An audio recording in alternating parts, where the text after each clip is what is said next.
a požádal bych o vystoupení Miloše Zemana, ekonoma, bývalého předsedu Poslanecké sněmovny, premiéra vlády a nejnověji kandidáta na prezidenta České republiky. Jeho téma: proč u nás pro reformy vždy chyběl politický konsenzus. Prosím.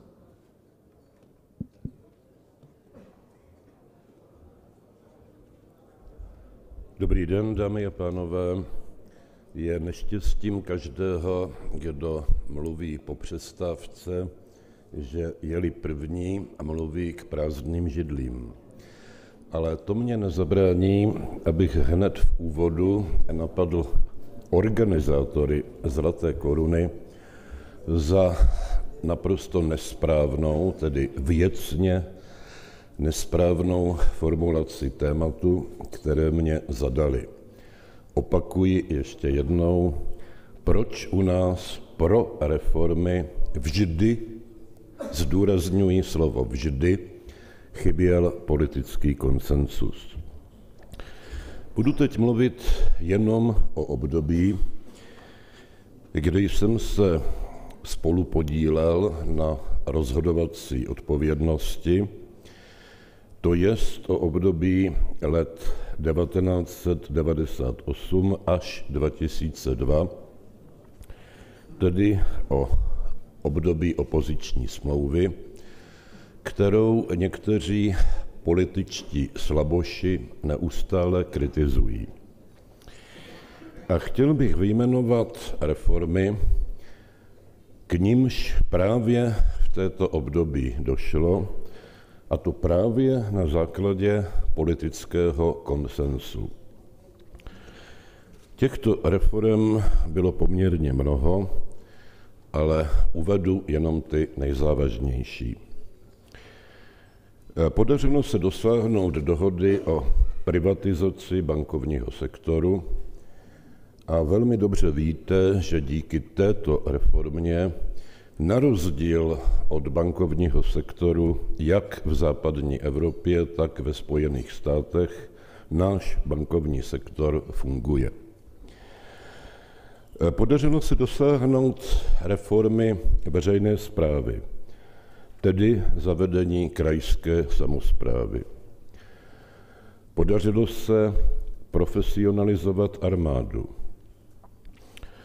Podařilo se dosáhnout dohody na státním rozpočtu a tato dohoda mimo jiné předpokládala, že v roce 2003 díky postupnému snižování deficitu bude státní rozpočet vyrovnaný. Když odečtu transformační náklady ve výši 36 miliard korun, tak strukturální deficit státního rozpočtu v roce 2002 už byl pouhých 10 miliard. A mohl bych mluvit o dalších reformách, ale protože mám vymezený čas ve velikosti 10 minut, skončím i reformami, které se týkaly podpory zahraničních investic. A vy jistě dobře víte, že přímé zahraniční investice se za tyto 4 roky zvýšily více než 4krát. Takže tady máte fakta. Přehled reforem, které byly prosazeny za pouhé 4 roky. Musím samozřejmě litovat, že od roku 2003 se deficit státního rozpočtu naprosto zbytečně ztrojnásobil, a to v době, kdy zde nebyla ekonomická krize, ale kdy začala ekonomická konjunktura. Musím konstatovat, že moje vláda privatizovala Transgas za 130 miliard korun a z toho doporučila nastupující vládě, aby věnovala minimálně 40 miliard na důchodovou reformu, o které dnes také diskutujeme. A musím s lítostí konstatovat, že tyto prostředky byly rozfrcány a nezbylo z nich v současné době nic. A tím se dostávám k jádru svého vystoupení. Politický konsensus je možný, jak jsem se právě pokusil prokázat.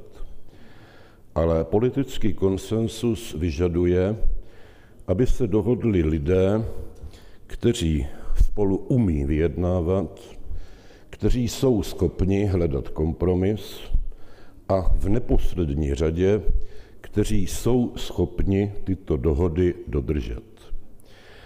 A to je to, čemu někdy, byť s posměšným nádechem, říkáme politické elity. Takže já bych své krátké vystoupení poté, co se mi podařilo usadit vás za jednací stůl, skončil poněkud ironickou poznámkou. Konsensus je možný tehdy, jestliže je to konsensus politických elit. V onom dobrém, nedehonestujícím slova smyslu. Tam, kde nejsou elity, a to je můj popis současné politické situace, k žádnému konsensu nemůže dojít. A protože mě, Přemku, zbývají asi 2 minuty, dovolte mi, abych v závěru podal návod k tomu, jak by bylo vhodné postupovat dál. Domnívám se, že na naší politické scéně reálně existuje levice a pravice a neexistuje iluze novinářů, že zde je také politický střet.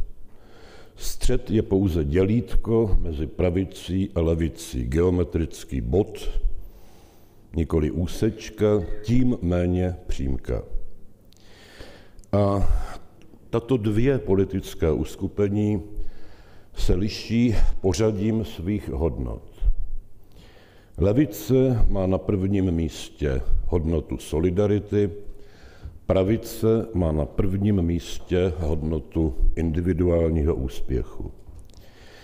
A místo třídního boje mezi těmito 2 hodnotami je potřeba si konečně uvědomit, že tyto hodnoty nejsou substituční, ale komplementární.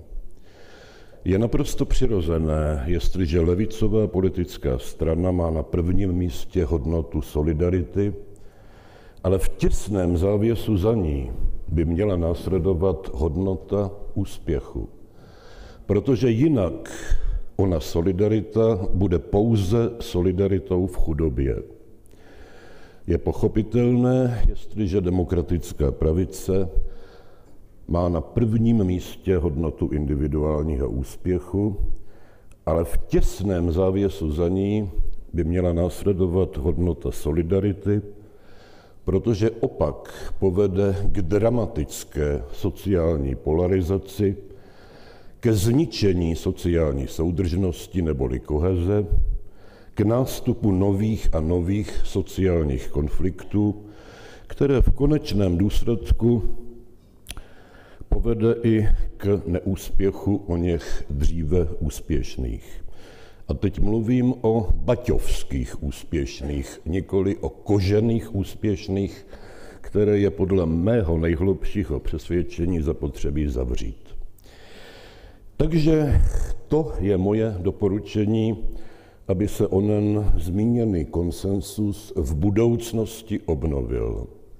Empatie, vnímání hodnot našich názorových oponentů, nikoli pouze hodnot vlastních. Ale tato empatie opět předpokládá to, co dnes neexistuje, ony politické elity nalevo i napravo.